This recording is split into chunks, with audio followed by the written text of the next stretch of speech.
Hey there. All right, so thanks for watching that little demonstration. Today's video is dedicated to the table of time using single strokes. So before you go any further, you might want to hit pause on this video and make sure you grab the free PDFs in the links below. Those are super important to help you in your practice time. It's going to make practice time that much easier. You can read the notes and not have to worry about figuring out and remembering everything in your mind, especially when you're trying to link this stuff up with a metronome. Also, this video is for those of you who've never done any table of time work before. So if you're a more advanced drummer, you probably are super comfortable with the topics you just saw demonstrated. Also, there is a PDF below. If you're not used to reading music notation or rhythmic notation, there's a couple of free PDFs down there in the description. You just click those links and you could print those out as well or download them, whatever. Okay, so now that you've got your PDFs, what is the table of time? Basically, we're talking about the certain number of notes you're playing inside of one beat within a measure. So today, like for example, I was thinking in 4/4 time. So 4 beats in a measure, and between beats 1 and 2, 2 and 3, 3 and 4, etc. I was changing how many notes I play. So I start off with 1 note per beat. So you could think quarter note, right? Quarter note equaling 1 beat. Then I switched over to groups of 2. So that would be like eighth notes. Then I switched over to groups of 3. So eighth note triplets. So 1 triplet, 2 triplet, etc. Then to groups of 4, 16th notes, 1 eenda, 2 eenda, etc. And then groups of 5, quintuplets. So squeezing 5 notes, but from beat 1 to beat 2 and all the way through that measure. And then I went to groups of 6. You could think of those as 16th note triplets. So 6 notes between the first beat and the next beat. And then groups of 7, septuplets. So 7 notes inside. That's a tricky one. 5s and 7s, when I first started to learn them, were a little tricky. And then finally, I wrapped up this little video lesson with groups of 8. So you could think of those as 30-second notes. And then I went back to the beginning. I would recommend you pick a really slow tempo. Obviously, the first couple, groups of 1, 2, 3, etc., are going to be fairly simple at a really slow speed. But when you start to get into groups of 5, 6, 7, 8, and if you go beyond, you'll also see if you grab those PDFs when you're reading them, you'll see there's one of those sheet musics has more than just groups of 8, so 9, 10, etc. Having that tempo at a slower speed is really helpful for those larger amount of notes you're trying to squeeze in to one beat. Why work on the table of time? Well, because it's going to give you not only a better sense of your own inner clock, meaning you're going to really understand the pulse of the music you're playing or the groove you're playing better. What do I mean by that? Well, you're most likely going to strengthen your ability to maintain one tempo for extended periods of time. So you're going to have a deeper understanding of the pulse of the music you're working on or playing.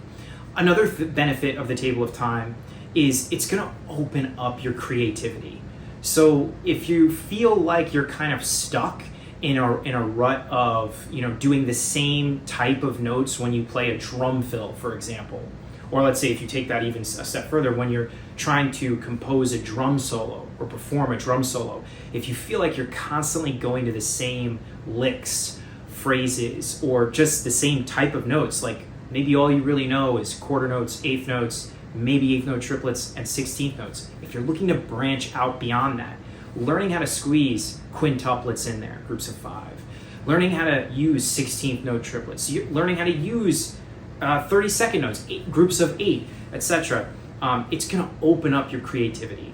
But not just with grooves. It's going to do that same kind of creative growth within your groove construction. So your ability to play more interesting grooves and construct more interesting grooves.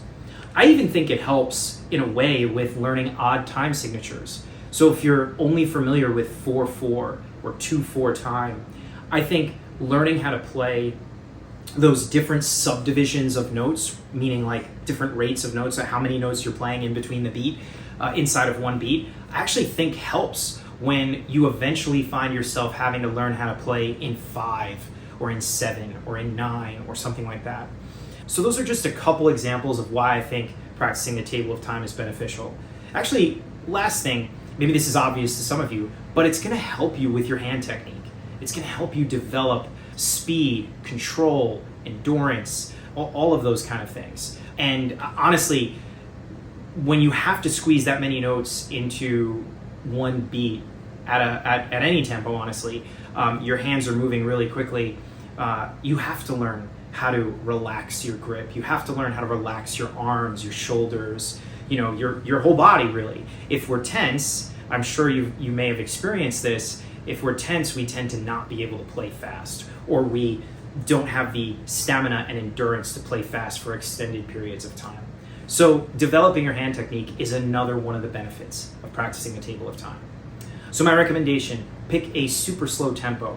Maybe even freestyle at first, meaning don't use your metronome and just try to count going from groups of 1 to 2, etc. Once you get an idea for the flow of it, then pick a super slow speed with your metronome and just consistently work that. Now, for those of you who maybe are slightly familiar with the table of time, a more advanced way of using this, this is just one of many variations for a more advanced player, is go up. So start at like groups of 1, 2, 3, 4, 5, 6, 7, 8, and then go backwards. So go from 8 without stopping, go to groups of 7 again, then to 6, then to 5, then to 4, 3, 2, 1, and back. So seesaw back and forth. That's a more advanced way of practicing the table of time. In the beginning of this video, when you saw the demonstration, I just went in the more foundational way for beginners, meaning just going up and then going back down to 1. So 1, 2, 3, 4, 5, 6, 7, 8, back to 1. That's an easier doorway into learning the table of time. There's also, like I said, other types of groupings that you can add into, getting a quarter note triplet in there. But if you have that PDF in the description below, you'll actually see on one of those charts groups of 9, 10, and beyond, but also like playing the quarter note triplet in there more towards the beginning of the phrase as well. I hope this video was helpful. I hope you enjoyed it. If you have any questions, please drop them in the comments below, and I'll be happy to interact with you there.